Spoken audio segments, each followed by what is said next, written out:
the House of Mirrors. In a quiet neighborhood on the outskirts of the city, there stood an abandoned house known to everyone as the House of Mirrors. No one dared to go near it. The stories surrounding the house were enough to instill fear in the hearts of the locals. It was said that the house once belonged to a strange man named Mr. Naeem, an eccentric scientist obsessed with mirrors. One day, Mr. Naeem disappeared without a trace, and since then, the house had become the setting for strange and unexplained occurrences. One night, a group of friends, Khaled, Sarah, Omar, and Mariam, decided to challenge the legends and myths surrounding the house. They had heard about it from their friends and relatives and decided to uncover the truth behind the eerie tales. Khaled, the bravest among them, led the group and suggested sneaking into the house at night. Upon arriving at the house, the atmosphere was more sinister than they had anticipated. The front door was slightly ajar, adding an uneasy feeling among the friends.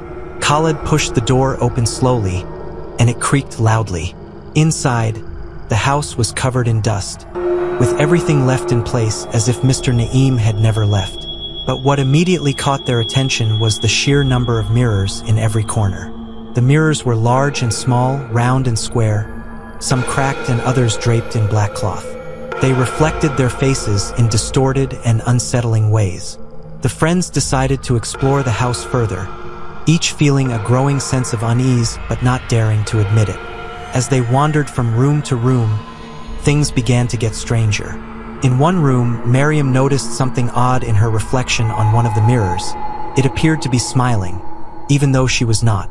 She stepped back in fear, calling out to the others, but they had already dispersed throughout the house. Khaled, who was exploring alone, found himself in a room filled with mirrors. Each mirror reflected his image, but something was off. His reflection in one mirror acted differently, staring at him as if challenging his presence.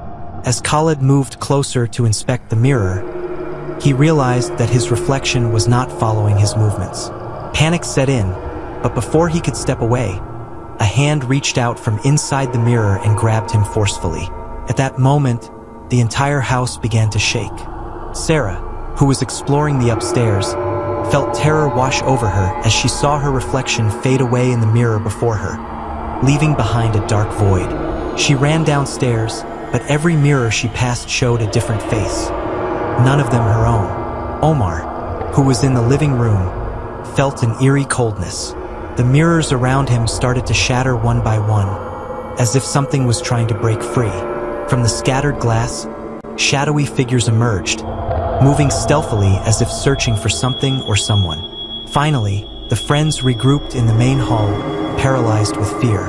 They began to hear faint noises, whispers that didn't belong to this world, repeating incomprehensible words. When they looked into the mirrors, they didn't see their reflections. Instead, they saw Mr. Naeem. He stood among them, staring with his empty eyes, a sinister smile stretching across his face. He spoke in a haunting voice, saying, "You've opened doors that should never be opened." The friends tried to escape, but every path was blocked, every door leading them to a room filled with mirrors. They began losing their sense of time and place. Each mirror seemed to consume a piece of their souls. Khaled was the first to disappear, followed by Mariam, then Sarah, and finally Omar. They were all trapped in the mirror world, prisoners of their reflections, unable to escape. The next day, when the police arrived looking for the friends after their families reported them missing, they found the house as quiet as ever, filled with mirrors and no sign of the group.